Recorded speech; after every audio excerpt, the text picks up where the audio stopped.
Hello ਹਾਂਜੀ next ਦੇਖੋ ਬੇਟਾ ਆਪਣੇ ਕੁਛ ਸਮਜ਼ ਲੌਗ ਦੇ ਨਾਲ ਰਿਲੇਟਡ ਰਹਿ ਗਏ ਸੀ improper integral of second kind with log in ਦਾ ਸਟੇਟਮੈਂਟ। ਦੇਖੋ improper integral of second kind 'ਚ ਸੀ ਕਿ ਲਿਮਿਟਸ ਜਿਹੜੀਆਂ ਡਿਫਾਈਨਡ ਹੁੰਦੀਆਂ ਬਟ ਅੰਦਰਲਾ ਜੋ ਫੰਕਸ਼ਨ ਹੈ ਉਹ ਲਿਮਿਟਸ ਦੇ ਇੱਕ ਜਾਂ ਦੋਨਾਂ ਪੁਆਇੰਟਸ 'ਤੇ ਡਿਫਾਈਨਡ ਨਹੀਂ ਹੁੰਦਾ। ਹੁਣ ਜੇ ਮੈਂ ਇੱਥੇ ਦੇਖਾਂ ਮੇਰੇ ਕੋਲ ਗਿਵਨ ਹੈ integral 0 to 1 log x over under root x dx। ठीक है, here the function is f x over under root x. अगर मैं चेक करा 1 ते log 1 0 होंदा और नीचे 1 है 0/1 0 होंदा, ठीक है कोई गड़बड़ नहीं है। But if I take x equal to 0 then log 0 undefined है, नीचे 0 है। सो कई बार डायरैक्ट नहीं पता लगता भी इस पॉइंट पर डिसकॉन्टीन्यूटी है या नहीं, तो असी उस पॉइंट पर वो टर्म अप्रोच करवा के देख लें। So when I approach x to 0 log x over under root x, it will be the product of the two functions and both are undefined function at x approaches to 0। therefore x equal to 0 क्या गया infinite डिसकॉन्टीन्यूटी का point.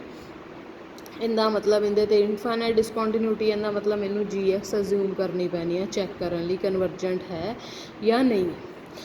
Also 0 तो 1 च log x negative होंगे, therefore मैं function change कर दूँगी minus F नाल और मेरे को आ गया minus f x is equal to minus log x over under root x.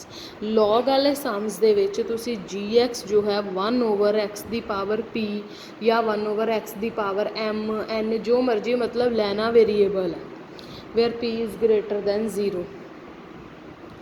then limit x approaches to 0 fx over gx is limit x approaches to 0। इनू सॉल्व करोगे तो को आ जाएगा minus x raise to power p log x upon under root x which is equal to limit x approaches to 0 minus x the power p minus 1/2 log x। और इनकी value क्या होएगी 0 if p minus 1/2 is greater than 0, that is if p is greater than 1/2। Clear है। उस तो बाद जी x converge कदों करेगी 0 तो 1 है डिफाइंड है, कदों कन्वर्ज करेगी when p is less than 1। इतने पी टेस्ट अप्लाई होया, उस तो बाद इन्हू सॉल्व कर लेना है। नैक्सट अगेन लॉग इनवॉल्व है, अगेन 0 तो 1 लिमिट दी है 1 तो देखा तो log 1 0 होंगे 1 माइनस 1 0/0 फॉर्म है, नहीं चैक हो रहा डिसकॉन्टीन्यूटी है या नहीं, तुसी इन्हू अप्रोच करवा के एल हॉस्पिटल रूल यूज़ करके देखना है। बट नहीं एक्स अप्रोचिस टू 1 तो इनकी वैल्यू डिफाइंड होगी, दैट मीनस ये 1 तो यह कन्वर्जेंट है, मतलब 1 तो इनकी वैल्यू डिफाइंड है। फिर आ गई 0 की गल, log 0 नॉट डिफाइंड होंगे। सो 0 इज़ द ओनली पॉइंट, पहला देख के लगता सी 0 तो 1 दोनों डिसकॉन्टीन्यूटी के पॉइंट है, पर जो मैं अप्रोच करवाया 1 तो वैल्यू आ गई 0 तो नहीं आई, that means 0 is the only point of infinite discontinuity. Next since again 0 तो 1 है log नेगेटिव होएगा, so F X less than equal to 0 for X lies between 0 to 1, so we will replace F by minus F. Take G X is equal to 1 over X raise to power P. उन्होंने solve कर लो, again P तुसी अगर 0 तो 1 च लेंदे हो तो यह कन्वर्जेंट है, सो बाय कंपैरिजन टेस्ट ये कन्वर्ज कर जू। सो जिन्ने भी सम्स जिन्हों च लॉग इनवॉल्व है जी एक्स तुसी 1 ओवर एक्स की पावर पी ही कंसीडर करनी। जिमें हुण आला सम आ गया, अगेन आनू 0 तो 1 सीगा 0 तो मैं कन्वर्ज करा के सॉरी अप्रोच करवा के देखा फाइनाइट वैल्यू आ गई, that means this is proper integral and convergent for p greater than 0। But अगर p इक्वल टू 0 है उस केस च मैंने फिर चैक करना पैना, ठीक है, उस केस फिर मैंने जी एक्स लैना पऊगा। सो जो भी कभी देखो पिछले सम्स दे विच अपने को सिंपल सी log x, ये वाले सम दे विच एक्स की पावर p देती, हुण इत्थे p दे बहुत मायने है। अगर p देखो ग्रेटर दैन 0 है कोई प्रॉब्लम नहीं है, बट अगर p इक्वल टू 0 है फिर दिक्कत है, फिर जी एक्स चूज़ भी करना पैना और इनू सारा एज इट इज़ सॉल्व करना पैना। और अगर p नैगेटिव है उस केस p की तुहानू कोई नैगेटिव वैल्यू पुट करके इनू दोबारा सॉल्व करना पैना। ये जो तुसी क्लास आओगे मैं उदों करवा दूँगी।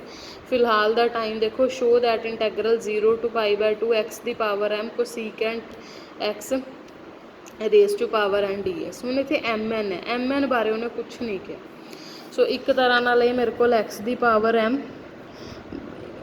इंटू कोसीकेंट की पावर n है, एक तरह नाल ये मेरे को एक्स की power m over sine x की पावर n है। ਔਰ ਜਦੋਂ ਕਦੀ ਵੀ ਇਸ ਤਰ੍ਹਾਂ ਦਾ ਸਮ ਆਉਂਦਾ ਤੁਸੀਂ ਪਹਿਲਾਂ ਸਾਈਨ ਨੂੰ ਸੇਫ ਸਾਈਡ ਕਰੋ, ਠੀਕ ਹੈ। ਤਾਂ ਮੈਂ ਇਹਦੇ ਇਸ ਤਰੀਕੇ ਨਾਲ ਲਿਖਦਾ, ਔਰ ਮੈਂ ਇਹਨੂੰ ਲਿਖ ਸਕਦੀ ਹਾਂ ਇਸ ਤਰੀਕੇ ਨਾਲ।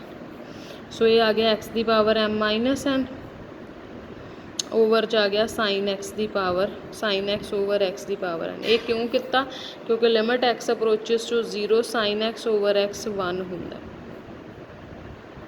ਹੁਣ ਮੈਂ ਚੈੱਕ ਕਰਨਾ m ਮਾਈਨਸ n 'ਤੇ, ਕਿਉਂਕਿ ਇਹਦੇ 'ਤੇ ਤਾਂ ਹੁਣ ਖਤਮ ਹੋ ਗਈ ਡਿਸਕੰਟੀਨਿਊਟੀ, ਕਿਉਂਕਿ ਚਾਹੇ 0 'ਤੇ ਵੀ ਅਪਰੋਚ ਕਰਾਓ ਇਹਦੀ ਵੈਲਿਊ 1।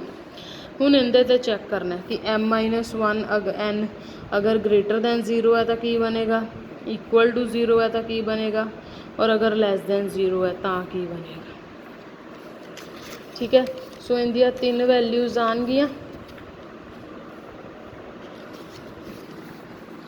ਹਾਂ, here we have the 3 values and 1 ਔਰ 0 ਲਈ ਠੀਕ ਹੈ, ਪ੍ਰੋਪਰ ਇੰਟੈਗਰਲ ਹੈ, ਕਨਵਰਜੈਂਟ ਹੈ, but when m minus n less than 0 in that case discontinuity ਹੈ, ਕਿਉਂਕਿ ਇਨਫਿਨਿਟੀ ਆਉਂਦੀ ਪਈ ਹੈ। ਸੋ ਉਸ ਕੇਸ ਦੇ ਵਿੱਚ ਮੈਂ ਪੂਰੇ ਦਾ ਪੂਰਾ ਜੀ ਐਕਸ ਨੂੰ ਕੀ ਮੰਨ ਲੈਣਾ, ਜਿਹਦੇ ਕਰਕੇ ਡਿਸਕੰਟੀਨਿਊਟੀ ਆਉਂਦੀ ਹੈ। ਸਾਈਨ ਕਰਕੇ ਤਾਂ ਨਹੀਂ ਆ ਰਹੀ। ਹੁਣ ਐਕਸ ਦੀ ਪਾਵਰ m ਮਾਈਨਸ n, ਇਹ ਜੀ ਐਕਸ ਮੈਂ ਚੂਜ਼ ਕਰ ਲੈਣਾ 1 ਓਵਰ ਐਕਸ ਦੀ ਪਾਵਰ n ਮਾਈਨਸ n, ਕਿਉਂਕਿ ਜਦੋਂ ਤੁਸੀਂ ਇਹਨੂੰ ਸੋਲਵ ਕਰੋਗੇ ਇਹੀ ਚੀਜ਼ ਹੀ ਬਣਦੀ ਹੈ।